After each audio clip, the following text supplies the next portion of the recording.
Allá Montaraces, muy buenas noches. Hoy tenemos con nosotros a Jorge García Contey Muñoz y vamos a presentar el enésimo libro de SND. Aquí ya sabéis un poquito que siempre estamos con las mismas editoriales, porque las demás, vamos a decirlo mal, solo sacan basura. Y eso, eso es importantísimo. Bueno, bromas aparte, hoy en nuestra hoguera virtual eh, Jorge García nos presentará el libro Cartas Boca Arriba. Cartas Boca Arriba es un puñetazo a todos estos, digamos, librichos, tertulianos, tertulinos, tertulianes y demás que pueblan nuestra querida piel de toro.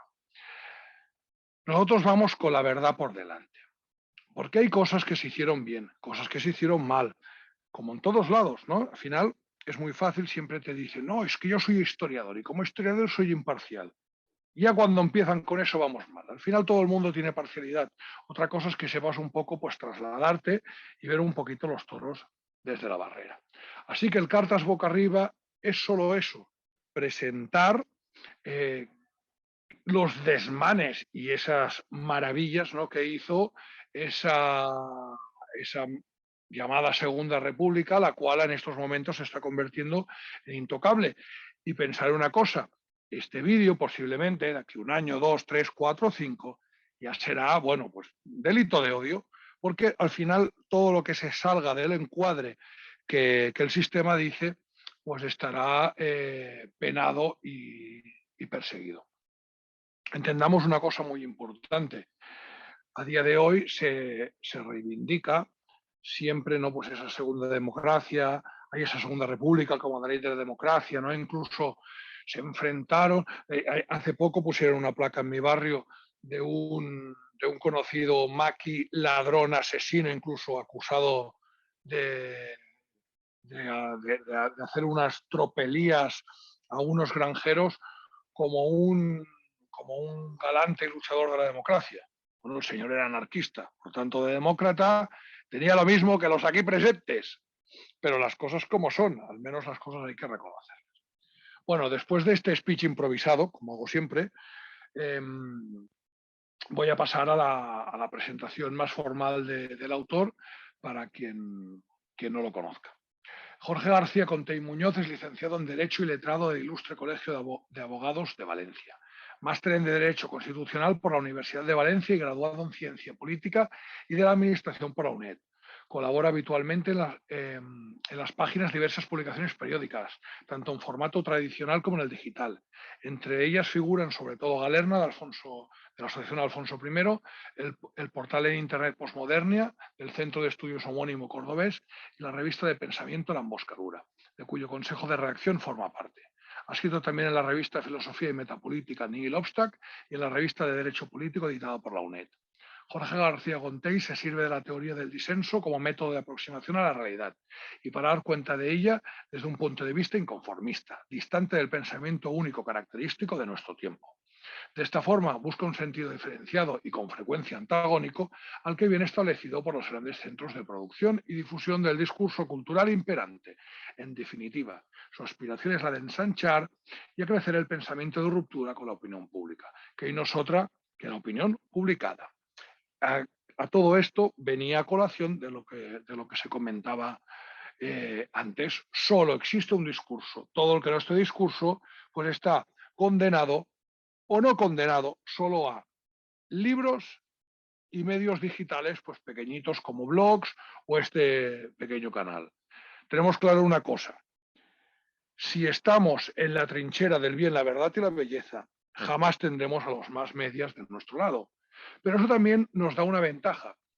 Créete que estás haciendo algo mal cuando te llame Televisión Española para seguir en ella. Bueno, Jorge, muy buenas noches, bienvenidos Buenas noches. a este nuestro humilde canal, Acción Literaria de Unirain.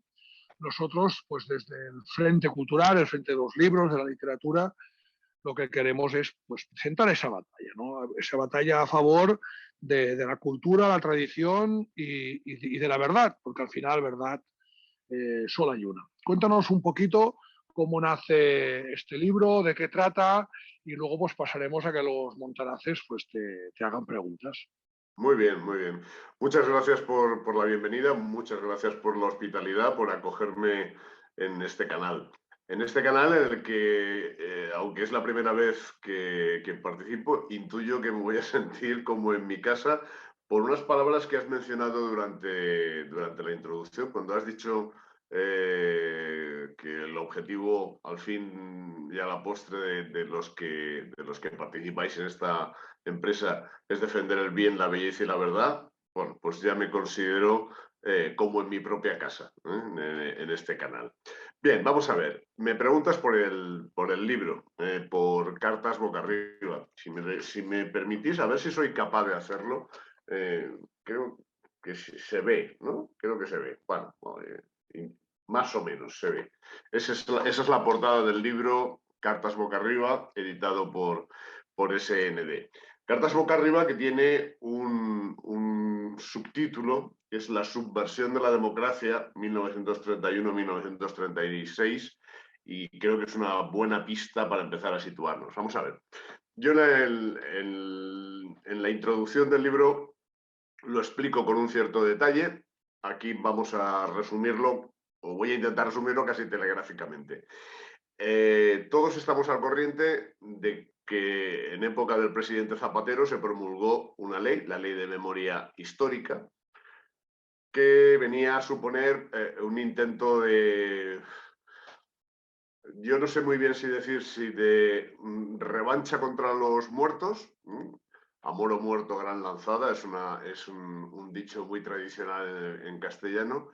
Una revancha contra los muertos, vencedores por parte de los supuestamente vencidos, o sus hijos, o sus nietos mejor, o sencillamente una pataleta infantil de aquel gran tipo niño, mentalmente niño, que era el presidente Rodríguez Zapatero. Bien, bueno, pues ahora tenemos en la presidencia del gobierno otro equipo. La verdad es que no acierto muy bien a calificarlo. Si Zapatero decía que era infantil, de estos, la verdad es que no estoy muy seguro de qué decir. Pero bueno, vamos a ver. Estos han decidido dar una vuelta de tuerca, o rizar el rizo sobre el ya acreditado revanchismo de la Ley de Memoria Histórica. Y está en este momento en el Congreso de los Diputados, en fase de tramitación parlamentaria, un proyecto de ley de memoria democrática. Bien, por cierto, tienen problemas ahora para aprobarla, porque claro, como se han peleado con Esquerra Republicana, el lío de los teléfonos pinchados, el presidente aragonés en fin, está muy ofendido y tal, pues ahora no tienen la mayoría suficiente en el Congreso para sacar adelante esta ley. Bien, esto es como el programa de Matías Prats, aquel de hace unos años. Ya encontrarán el precio justo y probablemente llegarán a un acuerdo para tramitar la ley. De momento está atascada. Pero el caso es que en su momento yo tuve acceso al anteproyecto, cuando era anteproyecto, lo leí y me quedé asombrado de hasta qué punto, no diré ya solamente hasta qué punto se puede descender en la escala de la vileza, sino hasta qué punto se puede mentir.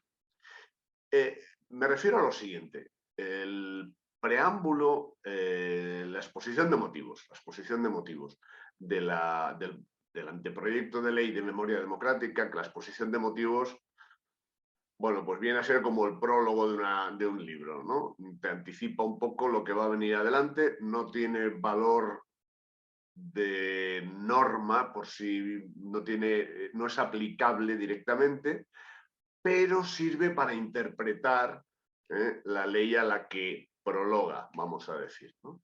Y esta exposición de motivos hablaba de que el pueblo español, a lo largo de su historia, había tenido momentos históricos determinados en los que había peleado, había luchado y había conquistado pues la democracia, la libertad, las libertades individuales, periodos históricos en los que había conseguido imponer el pueblo el pluralismo, la tolerancia, la inclusividad, y entre ellos, entre algún que otro periodo histórico concreto, mencionaba la Segunda República Española, 1931.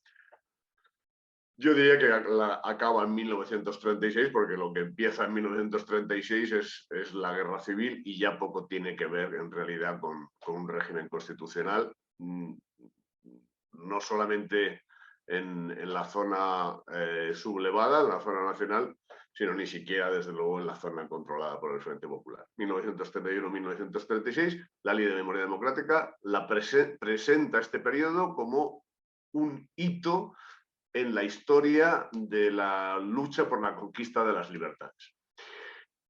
Yo me quedé tan asombrado, que dije, hombre, pues efectivamente, aunque no me llame Televisión Española para entrevistarme y darme la oportunidad de decir lo que explico en el libro, bueno, pues tendré que sacar un libro, que lo leerán pues unos miles de personas, que, bueno, pues algo hay que hacer, es lo que está en mi mano y es lo que me propuse hacer en su momento. Bien, como has explicado en la introducción, yo tengo una formación académica, pues jurídica, politológica, es lo que sé hacer y es lo único que sé hacer.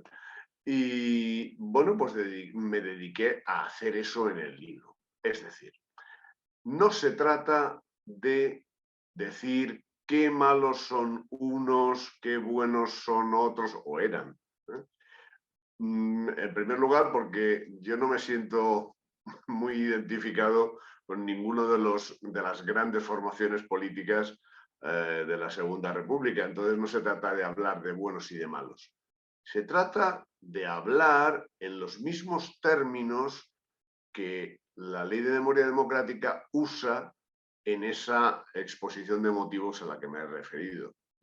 Si hablamos de derechos individuales, de libertades públicas, si hablamos de conquista de la inclusividad, de la participación democrática, de la tolerancia, vamos a hablar en esos términos. Entonces yo lo que hago en el libro es, por orden cronológico, busco una serie de hitos destacadísimos, hitos que, bueno, pues yo creo que la mayoría recordamos de nuestro bachillerato y de lecturas posteriores que hayamos podido hacer.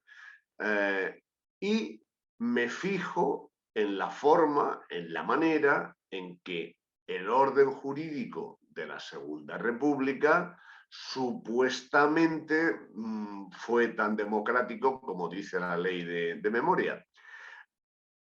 A la conclusión a la que pretendo llevar al lector es a que la Segunda República pretendió ser un régimen democrático, de democracia liberal, y fue cualquier cosa menos eso. Fue un régimen tiránico, fue un régimen creado desde el momento de la redacción de la Constitución, creado por la mitad de los españoles para marginar de la vida política, de la vida pública, a la otra mitad. Y si el régimen empezó mal, pues no hizo más que empeorar hasta que en 1936 las cosas acabaron pues como era lógico que acabasen. Cuando una cosa empieza mal, empeora con el tiempo y se acaba cayendo en la absoluta violación constante de la legalidad y en instaurar el reino de la arbitrariedad, bueno, pues lo normal es que acabe como acabó. Por cierto, que no sé quién verá este canal, pero bueno, si lo ven ojos poco amistosos, adelanto. Yo no estoy haciendo apología de una guerra civil ni nada por el estilo. Estoy diciendo que es lógico que las cosas que empiezan mal acaben peor, simplemente.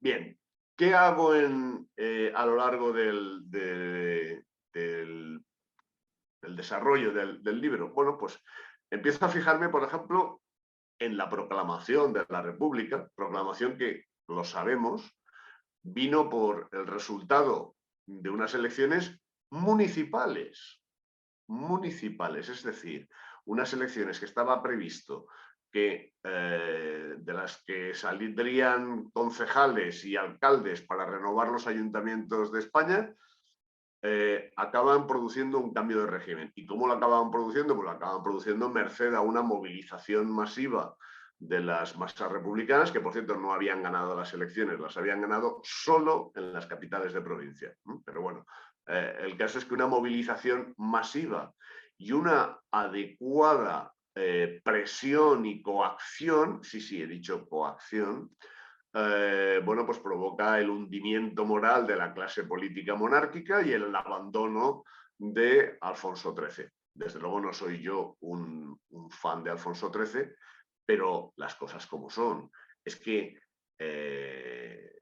últimamente nos hemos familiarizado todos los españoles, y no solamente los penalistas, con el término sedición.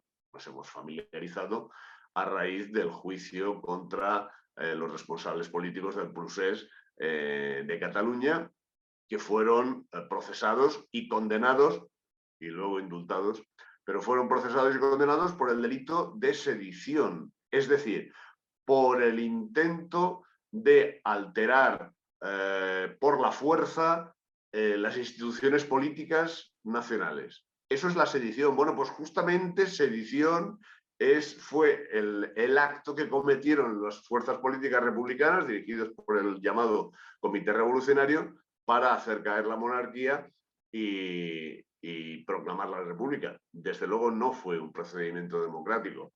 Como no fue un procedimiento democrático, no respetar, por ejemplo, la libertad de cultos un mes después de la proclamación de la República, con la aquiescencia del gobierno y la pasividad de las autoridades, que así se les había ordenado. Bueno, pues ardieron las iglesias, conventos, residencias religiosas, centros de enseñanza también de media España. Sobre todo, especialmente trágicas, las ciudades de Madrid y de Málaga. Un régimen que decide permanecer al margen de estos acontecimientos, si no incitarlos, pero en fin, esto ya nos llevaría demasiado lejos, que decide permanecer al margen y decide contemplar pasivamente cómo se viola la libertad de cultos, no parece muy democrático, sinceramente. Desde luego, los estándares actuales de derechos humanos, ese régimen de la Segunda República no los cumple. El libro aborda muchos momentos de la historia de la Segunda República. Ni es mi intención hacer spoilers, ni puedo contarlos todos, pero bueno, cuento con que si rebaso el tiempo me aviséis. Me detengo, por supuesto, en los acontecimientos de la Revolución de Octubre de 1934. En los acontecimientos de la Revolución de Octubre hay que tener presente cómo surgieron.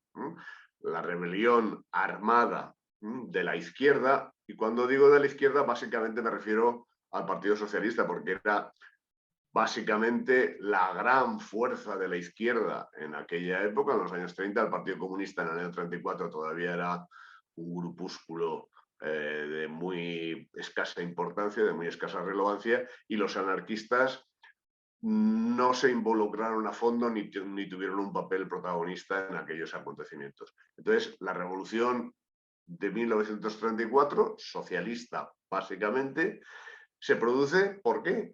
Pues porque en 1933, en diciembre de 1933, el resultado de las elecciones parlamentarias había favorecido al centro derecha, a los partidos, a la CEDA y al Partido Radical.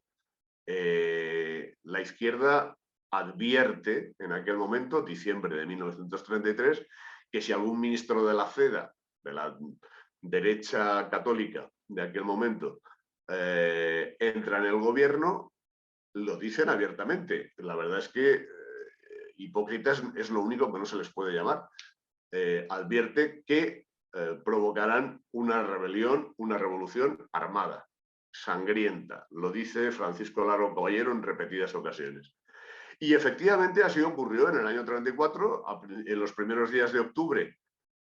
Entran 3 ministros de la CEDA en el gabinete de mayoría radical y la izquierda se subleva. Es decir, vamos a resumirlo todo en una sola frase y vamos a contrastarlo con lo que entendemos por un talante democrático, por la inclusividad, por la tolerancia, por el pluralismo, por la libre participación, por la concurrencia de las distintas ideas políticas. Lo que hace la izquierda es no aceptar el resultado de unas elecciones que no se cuestionaba su limpieza, ojo, ni siquiera la izquierda cuestionaba el resultado.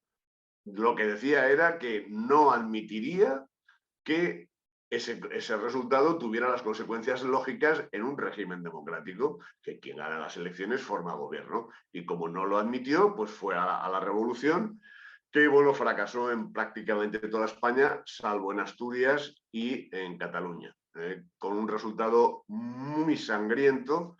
Hablo de memoria, pero creo que más de 3.500 víctimas, daños materiales cuantiosísimos, enormes, y una destrucción terrorífica del patrimonio histórico-artístico español. No me parece muy democrático, sobre todo que quienes invocan la memoria, quienes hoy invocan la memoria de aquellos actores políticos de los años 30 y les atribuyan un carácter de sumum de la democracia, bueno, pues olviden tan fácilmente, yo lo intento recordar en este libro, que menos demócratas efectivamente eran cualquier cosa. Bueno, efectivamente, Francisco Largo Caballero, en mi ciudad, en Valencia, el ayuntamiento le acaba de dedicar una calle. Francisco Largo Caballero lo decía, lo repetía y lo reiteraba por escrito y de palabra y donde hiciera falta, que el objetivo del Partido Socialista era instaurar la dictadura del proletariado. No me he equivocado, ¿eh? No he dicho el Partido Comunista, decía el Partido Socialista. Bien, otro, por ejemplo, de los hitos, de los eventos, ¿no?, de los sucesos que yo menciono en el libro, pues no es otro que el de las elecciones de 1936. En las elecciones parlamentarias de 1936, de febrero de 1936, se produjo una cadena de irregularidades como probablemente en ningún otro país del mundo se producirá. Con todos mis respetos a los ciudadanos de Ruanda o de Senegal, seguro que las elecciones de Ruanda y de Senegal son más limpias y más exquisitas de lo que lo fueron las elecciones de febrero de 1936 en España, donde sencillamente las masas del Frente Popular tomaron las calles, como ya lo habían dicho, como ya lo habían hecho, y yo he hecho mención en 1931 al proclamarse el nuevo régimen, tomaron las calles y llegaron incluso a coaccionar a los gobernadores civiles. De hecho, en la noche siguiente a las elecciones se produjo una cadena de dimisiones de gobernadores civiles aterrorizados, literalmente, por el espectáculo dantesco que tenían en las calles y que veían peligrar su vida, con lo cual dimitieron gobernadores civiles en cadena.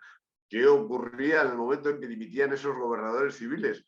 Pues que las masas del Frente Popular se quedaban como dueñas de la situación, dueñas hasta el punto de que en el libro se menciona, y cito obras de investigadores y especialistas en la materia, se robaron actas electorales con el recuento, actas que luego fueron manipuladas, falseadas, se rectificaron además de modo grosero, tosco, sin ningún recato. Se rectificaba, se tachaban las cifras de los votos y se alteraban. por si acaso el pucherazo había sido pequeño, luego, una vez constituidas las nuevas Cortes, se constituyó una comisión de revisión de actas, dado que los partidos de la derecha habían protestado por el cúmulo de atropellos, el cúmulo de barbaridades que se habían llevado a cabo durante las jornadas electorales. Bien, el resultado de la comisión de actas fue justamente el contrario. Los ganadores del Frente Popular decidieron que no habían robado suficientes actas y lo que hicieron fue añadir unas cuantas más, despojar del acta de diputado a diversos miembros de la CEDA o de Renovación Española y adjudicárselas a partidos integrados en la coalición del Frente Popular. Si dispongo de unos minutos más, os cuento otra cosa que a mí me escandaliza gravísimamente. Posiblemente, pues ya digo, por mi formación jurídica. Al principio de la Segunda República, en las Cortes de 1931, se constituyó una comisión de investigación dedicada a esclarecer determinados sucesos acaecidos durante la dictadura del general Primo de Rivera. Una comisión de investigación como las que hoy vemos de vez en cuando que aparecen en el telediario. No es en el hemiciclo, no es en el salón de plenos, sino es en recintos mucho más pequeños del edificio del Congreso, donde representantes, no todos, sino unos pocos representantes de cada partido, al objeto de esclarecer, al objeto de investigar efectivamente algún suceso, algún hecho, pues citan, convocan a determinados testigos, peritos, que puedan aportar información. Estas comisiones de investigación, en todo caso, de lo que en ellas se averigüe, bueno, pues pueden deducirse consecuencias judiciales ulteriores. Depende, no sé, depende de lo que en ellas se diga, depende de lo que los testigos aporten. Bien, la Comisión de Responsabilidades de la Dictadura del Parlamento Español de 1931 fue peculiarísima, porque se constituyó con esta forma, con este formato, ¿no? Comisión de investigación. Pero sobre la marcha, la comisión de investigación varió y se autoatribuyó, esa comisión parlamentaria se autoatribuyó facultades judiciales.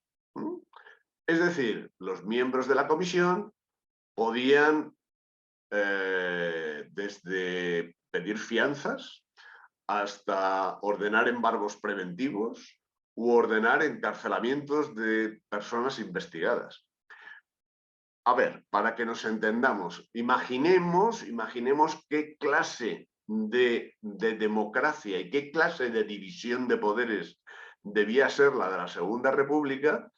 Imaginemos en nuestros días una comisión de investigación con mayoría de PSOE y Podemos, imaginemos a Echenique presidiendo la comisión de investigación, ¿no?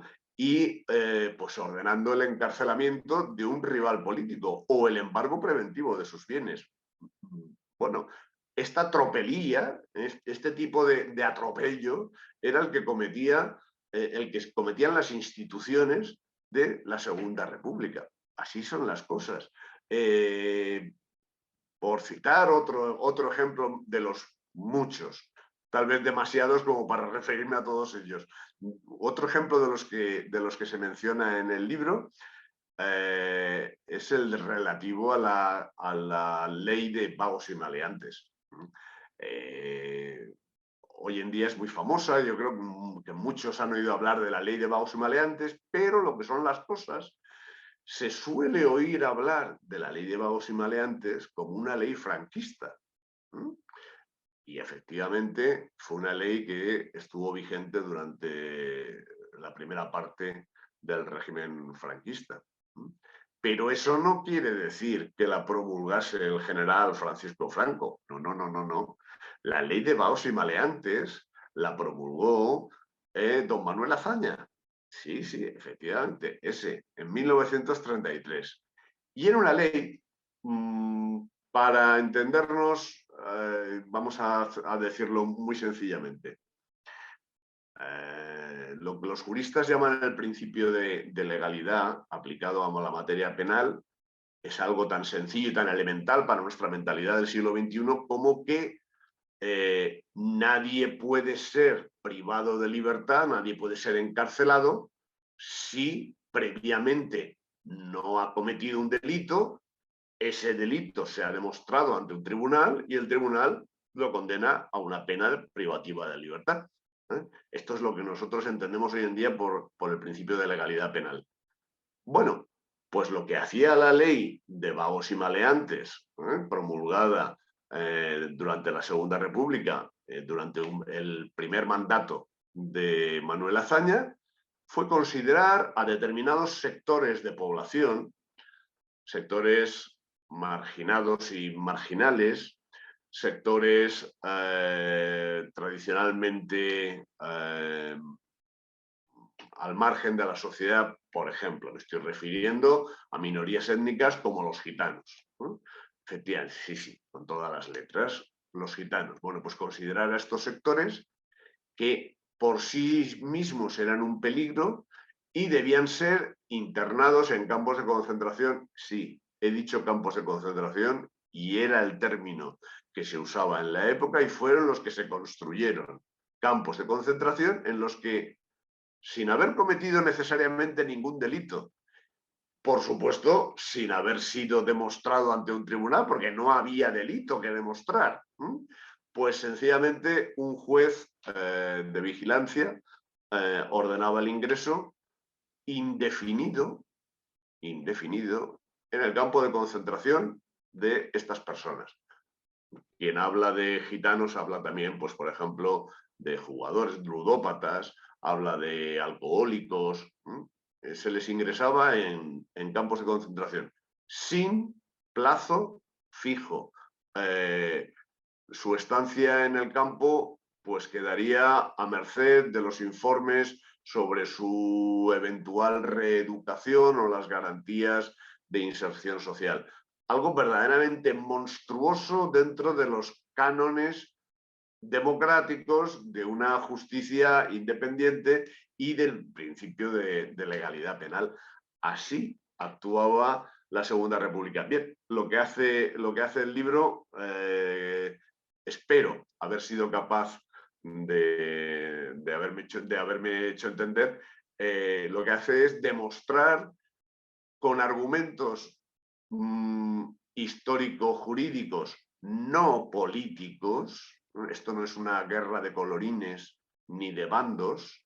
Esto es sencillamente decir, vamos a ver, aquello menos una democracia fue cualquier cosa. Fue un régimen sectario, no un régimen inclusivo. Fue un régimen que nunca aceptó el pluralismo democrático, que siempre se consideró enemigo de la mitad de los españoles. Un régimen que en absoluto le preocupaba los derechos y las libertades de los españoles, de todos los españoles. Lo único que le preocupaba era el afianzamiento indefinido en el poder de determinadas fuerzas políticas y la aplicación de sus programas. Ese es el propósito del libro Cartas Boca Arriba de SND.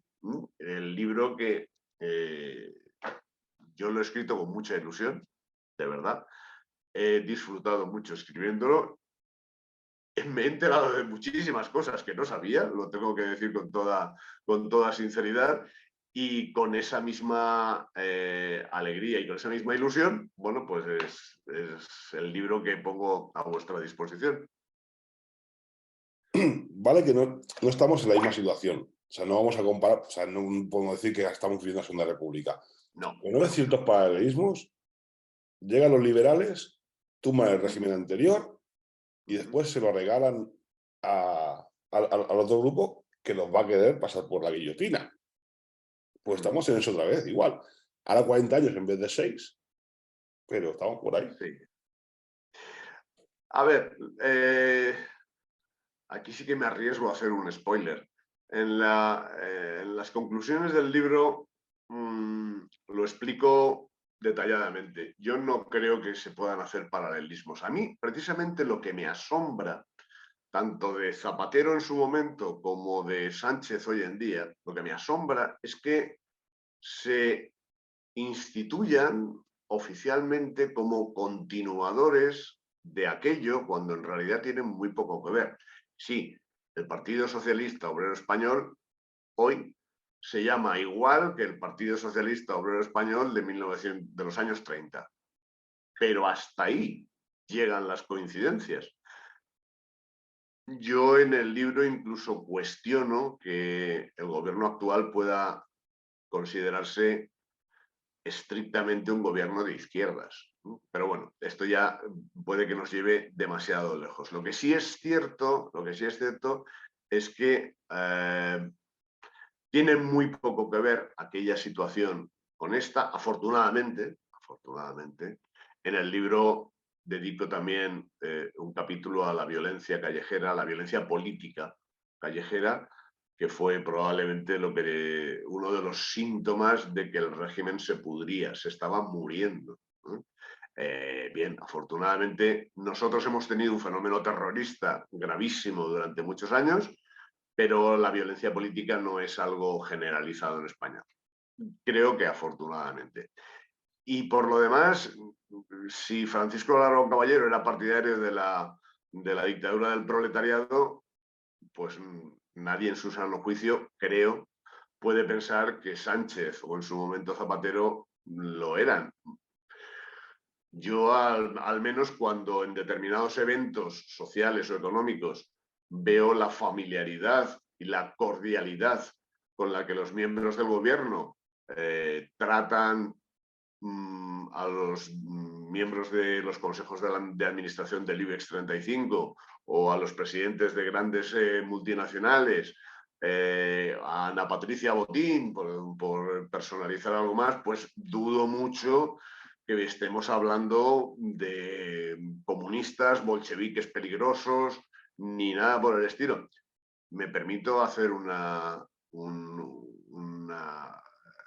recordar una efemérides para mí muy significativa. Cuando Pedro Sánchez gana su moción de censura y ocupa la presidencia del gobierno, la primera personalidad que es recibida en audiencia privada en el Palacio de la Moncloa, y así nos lo dio cuenta el telediario y nos sirvió las imágenes para que todos lo viéramos, fue George Soros, el plutócrata multimillonario, financiero, el promotor de las fundaciones Open Society. Este es es decir, uno de los grandes artífices globalistas del mundo contemporáneo, pues es la primera persona a la que recibe Pedro Sánchez.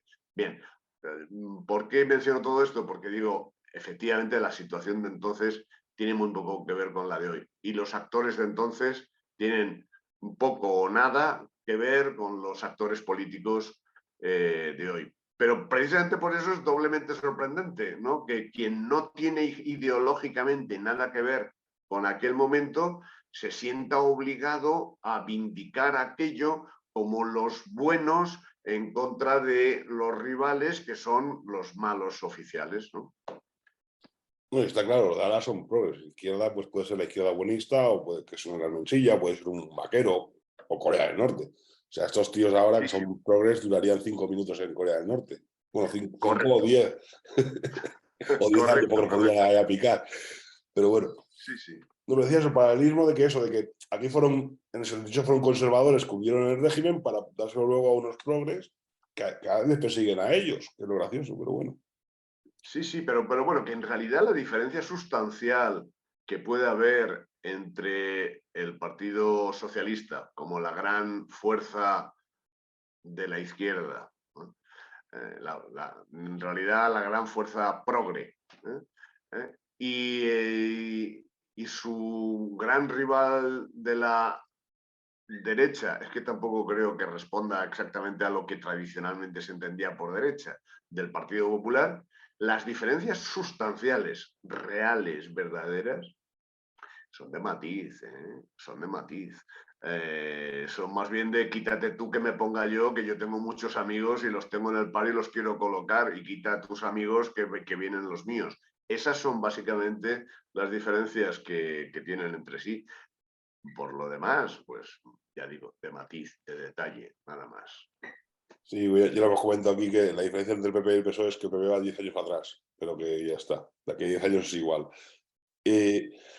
También preguntan por aquí también cómo intelectuales como Marañón, para cargarse la monarquía, pasaron por la revolución. Sí, sí, sí, efectivamente. Vamos a ver. En el momento de la crisis de la monarquía, se constituye una asociación, agrupación al servicio de la República, se llamó, y esa agrupación luego llegó a constituirse, llegó a presentarse a las elecciones y obtuvo representación parlamentaria. Y estaban integrados algunos intelectuales muy destacados, ¿no? Pues Marañón, Gregorio Marañón, que has mencionado, o José Ortega y Gasset, o Ramón Pérez de Ayala. Y lo que ocurre es que ellos, que sí que eran demócratas, que sí que eran liberales genuinos, acaban desconcertados y decepcionados e incluso horrorizados por el rumbo que iba tomando el régimen que ellos habían contribuido a traer a España. Hay una cosa que yo creo que es suficientemente ilustrativa. Ellos, a lo largo de la vida política de los 5 años de la República, se van desmarcando, acaban alejándose de la política. Es famoso aquel discurso parlamentario de José Ortega y Gasset: no es esto, no es esto. Y hay algo que a mí me llama poderosamente la atención, y es que cuando llega la tragedia de la Guerra Civil, ellos no permanecen en la zona republicana, normalmente salen al extranjero, pero luego, al cabo del tiempo, acaban volviendo a España, ¿no? Ya una vez finalizado el conflicto bélico. Quiero decir, no se encontrarían tan a gusto en aquel régimen, y ni ellos mismos, que habían contribuido a darle a luz, ni ellos mismos reconocían. No se encontraban tan distantes, tan alejados, tan marginados de esa segunda república falsamente democrática, que prefirieron alejarse voluntariamente, y algunos de ellos incluso volvieron a España después de finalizada la guerra. Hombre, es que algunos los pelaban en Madrid, pues salían todos corriendo, luego ellos mismos. Sí, sí, efectivamente, efectivamente. Te doy cuenta por aquí que tú eras más que necesaria y que no encontró la voz de los medios grandes. Pero ¿qué acogida ha tenido entre el público hasta ahora de momento? Porque la llevas presentando ya 3 o 4 meses ya.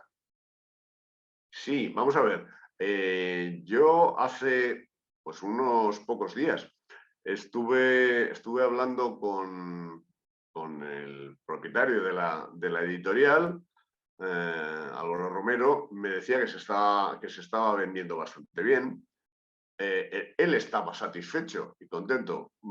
Claro, faltan liquidaciones de libros, porque bueno, desde que un libro se pone en una librería hasta que finalmente o se vende o no, pues pasan unos meses hasta que tú sabes realmente qué ha pasado con el libro. De todas maneras, él tiene una idea bastante aproximada, por una sencilla y yo creo que poco afortunada razón, y es que hoy en día muchísima parte de la edición de los libros se vende a través de Amazon. A mí me parece lógico y comprensible, por la comodidad que supone para el lector, para el consumidor, desde el sofá de su casa con la tablet, comprar el libro y que al día siguiente te lo traigan. Eso indudablemente es muy cómodo. Le veo el punto negativo a que, bueno, estamos concentrando el mercado de la distribución en manos de una multinacional norteamericana que un buen día nos puede boicotear, ¿eh? Perfectamente. y no será culpa de las editoriales ni de los autores. En todo caso, bueno, pues que los rumbos del mercado van por ahí y los gustos de los lectores o la comodidad de los lectores va por ahí, pero yo lo veo peligroso. Lo veo peligroso en el sentido de que un buen día, quién sabe si el año que viene o dentro de 6 meses, alguien en Amazon puede decir, caramba, pues este señor valenciano de bigote dice unas cosas que no nos gustan demasiado. Pues lo vetamos y a partir de ahí, bueno, pues te están expulsando. Si los gustos y los hábitos de los lectores se han acomodado a la compra por internet, pues lo que hacen es expulsarte del mercado, en pocas palabras. Yo preferiría que los españoles, en general, volviéramos a comprar en librerías y recurriéramos al mercado tradicional, que además no tiene los riesgos y los peligros que tiene Amazon. Pero bueno, en cualquier caso, Amazon lo que sí que permite es tener un control casi en tiempo real de cómo evolucionan las ventas. Y ya digo, creo que estamos muy cerca ya de agotar la primera edición del libro. Así que bueno, yo estoy satisfecho, creo que el editor todavía más satisfecho. No, sobre todo porque, claro, lo bueno que tiene SND, más que le pesa a algunos, que claro, normalmente hay muchos libros que se quedan en nuestro circuito. Lo bueno de SND es que distribuyen circuitos que no son los nuestros, que puede llegar a gente que no podemos llegar con otras editoriales. Y en cuanto decías de Amazon, ya lo hacen. Yo hace un año, ahora un año ya, fui a comprar bagatelas por un masacre de Celine, que estaba a la venta, y misteriosamente un día desapareció. Cuando fue a añadir al carrito, ponía: este libro ya no está a la venta. Hablaba mal del dueño, que tiene así una nariz un poco de esto, y nos lo quitaron. También me cuentan por aquí que tu libro es un largo recorrido en nuestra actualidad y que futuras generaciones tengan un documento para que puedan acceder a él y contrastarlo y ver quién tenía razón cuando, digamos, estamos viviendo un poco en 1984, en el que controla el presente, controla el pasado y controla el pasado, controla el futuro. Sí. A ver, con la modestia que supone, bueno, pues así casi con vocación de francotirador, escribir un libro y luego, una vez escrito, buscar una editorial que lo quiera publicar y decir, bueno, pues esto no está de moda, pero vamos a ver si conseguimos convencer a X mil españoles de que las cosas no son como cuenta el telediario. Lo bien cierto es que, aunque yo no soy historiador y el libro en puridad no es un libro de historia, ojo, quede claro esto, si yo me presentara como historiador, que no lo soy, o dijera que estoy haciendo una obra puramente histórica, que casi podríamos hablar de intrusismo profesional. No es eso. En cualquier caso, lo que sí he hecho ha sido forzarme a mí mismo a utilizar los métodos y las técnicas que utilizan los historiadores. Entonces, las afirmaciones que yo hago en el libro vienen siempre respaldadas por la fuente.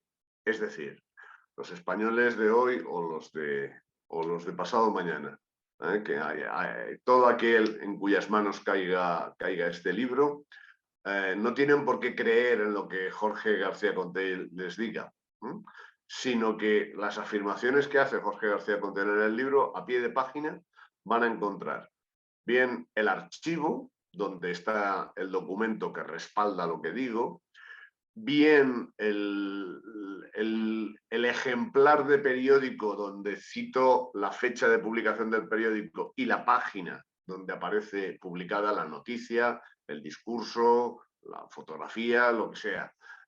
También hay algunas fotografías del momento que ilustran el libro. Por ejemplo, cuando se habla, y se ha hablado tanto de bandas paramilitares, bueno, pues el libro incluye una fotografía. Las fotografías son incuestionables, indiscutibles, y además es una fotografía publicada por el diario El Socialista, de las juventudes socialistas uniformadas y en formación militar.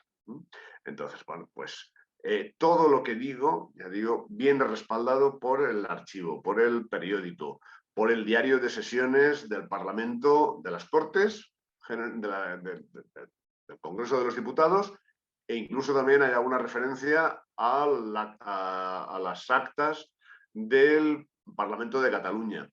Hay prensa de Madrid, prensa de Barcelona. Todo lo que digo viene respaldado documentalmente. Entonces, pues sí, ojalá esto llegue a muchos, aunque sea, bueno, pues una gota en el océano, pero efectivamente ni lo que cuentan en los institutos hoy en día, ni lo que cuenta el telediario, cuenta con el respaldo documental que yo aporto en el libro. No, y además, bueno, también, además de que muchos historiadores de ahora que son tontos con diplomas, también la ventaja quizá de este libro es que muchas veces se explica siempre el suceso o el dato, pero claro, no se puede interpretar. Y lo bueno que quizá que tú has visto o lo interpretas desde el apartado legal, que es que tú conoces, sobre todo al hablar de aquella época. Sí, sí, efectivamente, sí. Reitero, posiblemente me esté repitiendo, pero bueno, que quede muy claro. Yo no adopto ningún tipo de posicionamiento político. Evidentemente todos tenemos nuestro sesgo inevitable, pero no me dejo llevar por ningún tipo de color político ni de bandería política. Además, ya he dicho que no me identifico personalmente con ninguna de las grandes fuerzas políticas de aquel periodo. Lo que hago es ponerme en el papel que la ley de memoria democrática, que la futura ley de memoria democrática, enaltece el papel de defensor de las libertades, de defensor de la democracia, del pluralismo, de la tolerancia, de la inclusividad. Bien, yo me erijo en defensor de estos valores que dice defender la ley de memoria democrática. Y lo que hago es ver hasta qué punto las instituciones, la legislación, las fuerzas políticas, los actores políticos de la Segunda República encarnaban estos valores. Llegó a la conclusión de que en absoluto se puede decir semejante cosa, sino más bien todo lo contrario. Perdón, añado una cosa. No se trata, el libro se detiene en los días previos al lanzamiento del 18 de julio de 1936. No lo menciono porque, bueno, ya digo que para mí la historia política de la Segunda República termina en ese momento y ya no hace falta seguir hablando de ella. Y el general Franco aparece mencionado a lo largo de las páginas del libro en alguna ocasión, pero en absoluto en faceta política. Bueno, el general Franco pues, fue responsable de sofocar la rebelión de Asturias. Bueno, pues habrá que mencionarlo, ¿no? O el general Franco era director de la Academia General Militar, pues tengo que mencionarlo. Bien, efectivamente, yo no estoy haciendo una apología franquista en absoluto, bajo ningún concepto. Ahora bien, lo que sí digo no es original, pero considero que los historiadores que lo han dicho, pues tenían toda la razón. No es que Franco acabara con la democracia en 1936, no. Es sencillamente que Franco fue el último que se alzó contra la Constitución republicana, cuando ya la habían hecho anarquistas en 3 ocasiones. Menciono los intentos de sublevación anarquista, en 3 ocasiones distintas.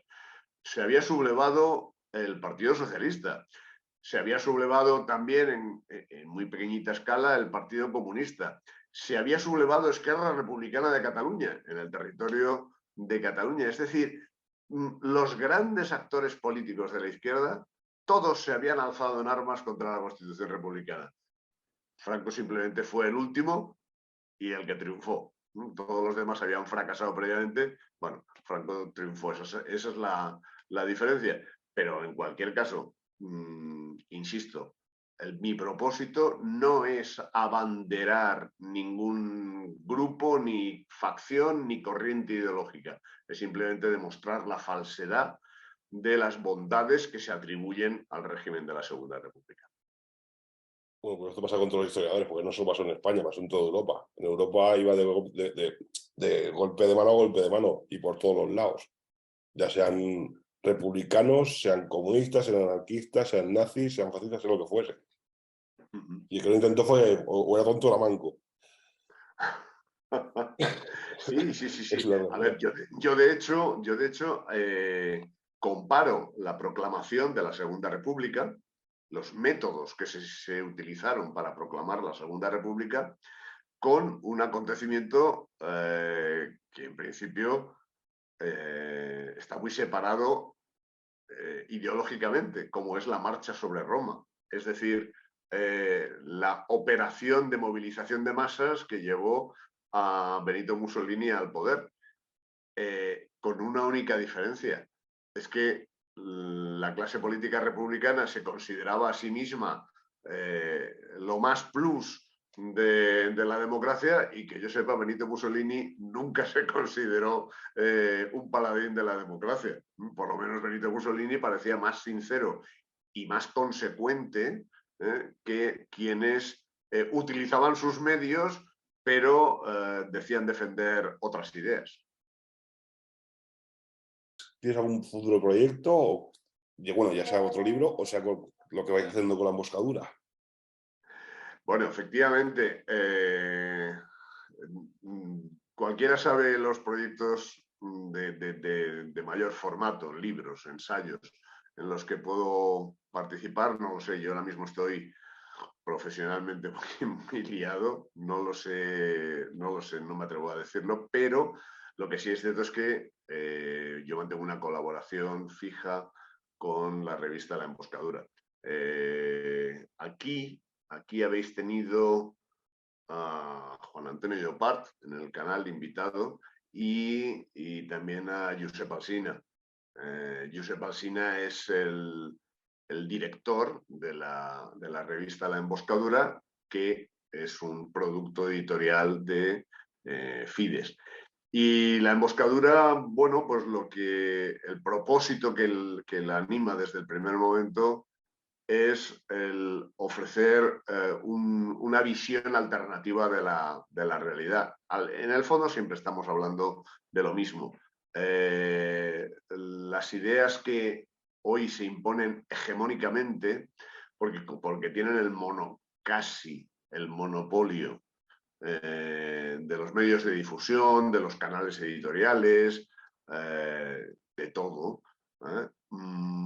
bueno, pues ofrecen una visión no ya solamente injusta, sino abiertamente falsa del hombre, de la sociedad, de la espiritualidad, o más bien lo que hacen es negar la espiritualidad, de la naturaleza misma social. Bien, lo que hacemos desde publicaciones como La Emboscadura es ofrecer otra alternativa, una explicación alternativa.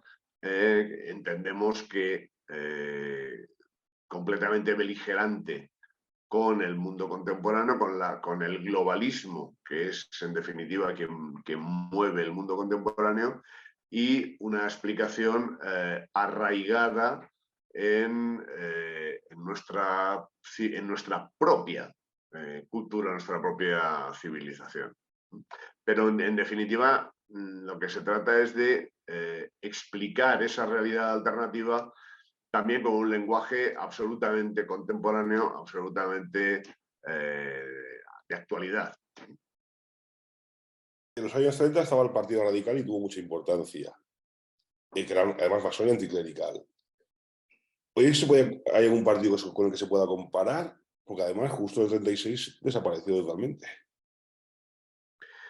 Sí, a ver, el Partido Radical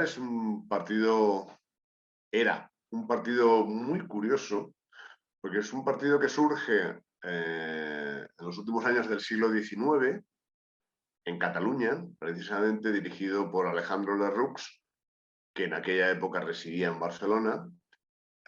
Es un partido podríamos llamar, del liberal intransigente o liberal extremado, ¿eh? Y es un partido que básicamente lo caracteriza el rasgo del anticlericalismo. Es decir, es un partido comecuras, como se decía en aquella época. Curiosamente, con el paso de los años, el Partido Radical va evolucionando y va dejando de ser radical. Es un partido que cada vez es más moderado, que ocupa el centro político y es tan moderado, que acaba gobernando en coalición, como hemos dicho, a raíz de las elecciones del 33, en el 34 forma coalición y hasta entonces, hasta octubre del 34, había gobernado en solitario, pero con el apoyo de la CEDA, que hemos dicho que era un partido de derecha católica, de derecha confesional católica. Es un partido, ya digo, el radical tan curioso que desde el anticlericalismo extremado, furibundo, rabioso, acaba gobernando en coalición con la derecha católica. Es un caso de moderación muy llamativa. Yo no acierto a buscar un paralelismo exacto. Es muy difícil encontrar hoy en España paralelismos exactos de fuerzas políticas con otras del periodo de la Segunda República. Desde luego no necesariamente en cuanto al anticlericalismo, que además ya digo que el Partido Radical fue perdiendo, pero si hubiera que intentar asimilarlo con algo contemporáneo, pues no sé, podríamos hablar tal vez de Ciudadanos, ¿no? En el sentido de un partido liberal situado en el centro político. Tal vez, ¿no? Pero lo digo sin demasiada convicción. Y además tenía que decir justo ahora mismo, porque de aquí a 2 meses ya no existirá, pero bueno. Bueno, eso dicen las encuestas, sí, eso dicen las encuestas. Luego tengo otra pregunta, que es que cómo la figura Zapatero pudo vencer en este proceso al Bono, gracias a los votos del PSOE, y pudo llegar a hacer esta ley. Pero bueno, es que también todos los políticos me parece que siempre son malos, pero desde que empezó la democracia hasta que hemos llegado, el nivel ha ido bajando. ¿Cómo? Vamos a ver. Es muy difícil saber qué hay dentro de la cabeza de Rodríguez Zapatero. Incluso hay quien teme que no haya nada. Pero a mí se me ocurre una posible explicación. Yo no digo que sea la explicación, pero una posible explicación de por qué todo este fenómeno del memorialismo, de buscar por las cunetas, de abrir fosas, de romper lápidas, de quitar escudos, ¿por qué esta obsesión, en vez de dedicarse a cosas verdaderamente útiles y provechosas, ¿no? Pues, por ejemplo, conseguir que los bancos devuelvan los 60.000 millones que el gobierno de Rajoy les prestó, ¿eh? Esto sería un buen cometido para las izquierdas. Yo les animo a que dejen en paz las banderitas, los escuditos y todas estas cosas y les reclamen a los bancos los 60.000 millones que nos deben a todos los españoles. Y entonces demostrarán que efectivamente son partidos de izquierda. Bien, una posible explicación, ya digo que no estoy seguro de que sea la cierta, pero a mí me parece probable, es que si efectivamente la izquierda ha dejado de ser izquierda, al menos tendrá que aparentarlo de alguna forma para continuar sustentando el juego político que se basa en la alternancia de dos bloques políticos, de dos bloques ideológicos. Cada 4 años se miden las fuerzas y forman gobierno unos u otros. Claro, si es demasiado evidente que no hay diferencias entre unos y otros, ese juego pierde su sentido, pierde su lógica. Con lo cual, nada mejor que eso, vincularse emotivamente con una izquierda que en realidad hoy ya no existe. Y lo que hacen, además, lo que consiguen es, bueno, aparte de crear un montón de asociaciones, fundaciones, redes clientelares de amiguetes y repartir millones a manos llenas, que esto es algo que los progres siempre hacen con mucha efectividad, lo que consiguen es armarse moralmente, es decir, esa famosa superioridad moral progre. Bueno, pues nada mejor que erigirse en el papel de víctima humillada y víctima que busca la vindicación de su buen nombre para armarse con esa superioridad moral frente a propios y extraños. Creo que es una explicación bastante probable. No me atrevo a garantizar que esto se le haya ocurrido a Zapatero a él solito. Probablemente necesito ayuda. Pues aquí vamos avanzando y vamos buscando políticos más actuales y al final te van a meter en un berenjenal esta gente. Para este memorialismo negativo, que es la anti-España, y ya no solo Franco, porque ya está en contra de nuestra herencia, la vicepresidenta Calvo creó una comisión para negar la españolidad del viaje de Magallanes para atribuirlo a un Portugal que no tuvo nada que ver. Y se pregunta que por qué es anti-España. A ver, es que me mencionas a una de las personas a las que yo profeso una especial simpatía. Vamos a ver, yo no sé si doña Carmen Calvo es vocacionalmente antiespañola. Es decir, si ella es verdaderamente consciente y actúa movida por ese convencimiento de decir, voy a demoler la herencia histórica de los españoles, voy a borrar de la memoria de los españoles contemporáneos aquellas cosas de las que verdaderamente pueden sentirse orgullosos que hicieron sus antepasados, nuestros antepasados. Yo no sé si ella tiene ese propósito deliberado y consciente. Lo que sí sé es que es una de las personas, vamos a decirlo elegantemente, más disparatadas que uno puede echarse a la cara. No sé, estamos hablando de una persona que en las presentaciones que he hecho en el libro, en distintos puntos de España, en algunas de ellas he mencionado una antología de antología del disparate de doña Carmen Calvo, que es la supuesta promotora de esta ley, de este proyecto de ley de momento. Una persona que dice que un concierto de rock hace más por el español que el Instituto Cervantes, una persona que dice que a ella le gusta madrugar para hablar por teléfono con los alcaldes en Bragas, textual. Una persona que dice que ha sido cocinera antes que fraila, textual. Una persona que dice, cuando era ministra de Cultura, nada menos que de Cultura, que ella es partidaria de que la UNESCO legisle, lo dijo así, es partidaria de que legisle para todos los planetas. No sé, esta personalidad a mí se me antoja enigmática. Pero ya lo que yo verdaderamente admito mi desconcierto, admito mi absoluta incapacidad para comprender a esta persona, es que esta persona que dice estos disparates y muchos otros,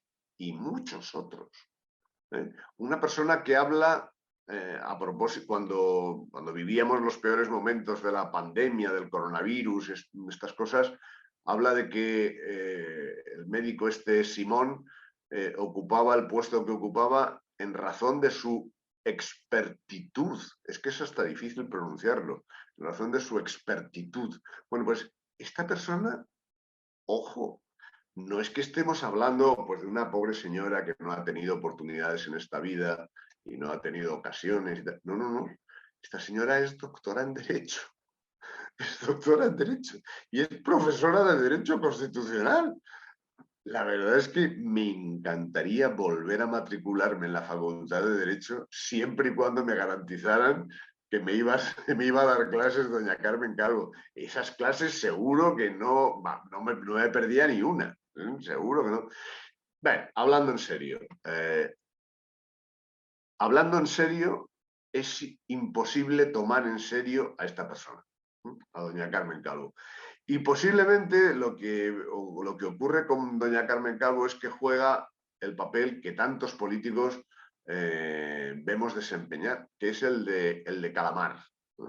El de calamar en el sentido de que se especializan en lanzar chorros de tinta que lo emborronan todo, lo oscurecen todo e impiden que se vean los actos que en la trastienda, detrás del telón del escenario, los verdaderos protagonistas están llevando a cabo.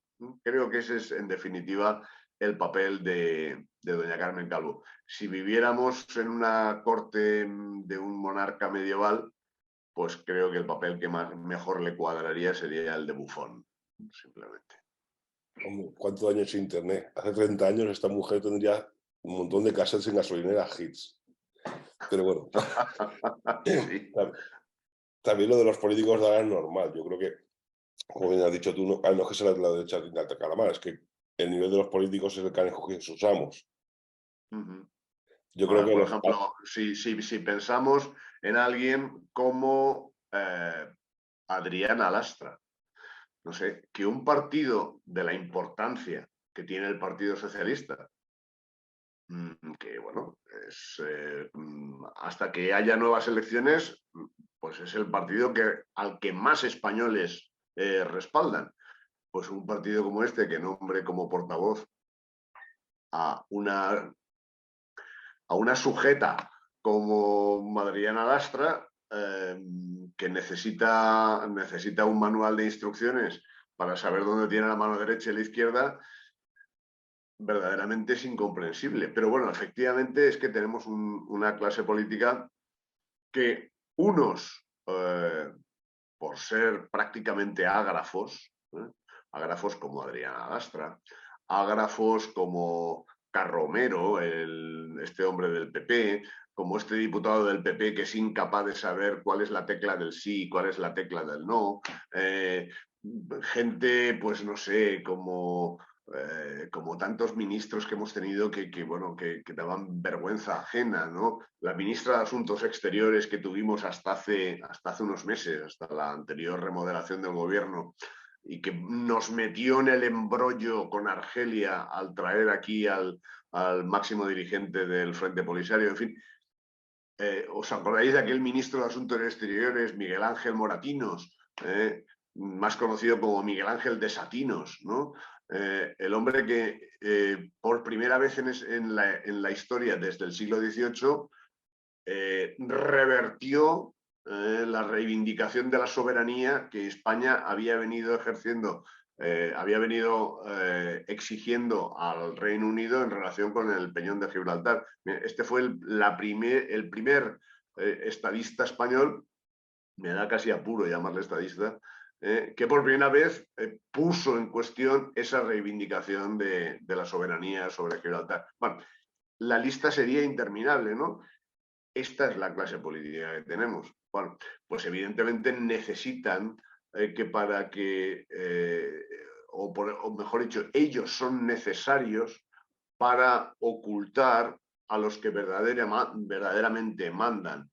A fin de cuentas, la globalización lo que ha traído es el globalismo, y el globalismo lo que supone es que esos actores políticos, los que salen en el telediario o los que firman en el boletín oficial del Estado, esos no son los que realmente mandan. Esos son los que hacen el ridículo, los que hacen payasadas, nos hacen reír, nos hacen enfadar, pero los que verdaderamente mandan son los que están en la trastienda, y son las verdaderas élites plutocráticas que gobiernan el mundo de forma teledirigida, ¿no?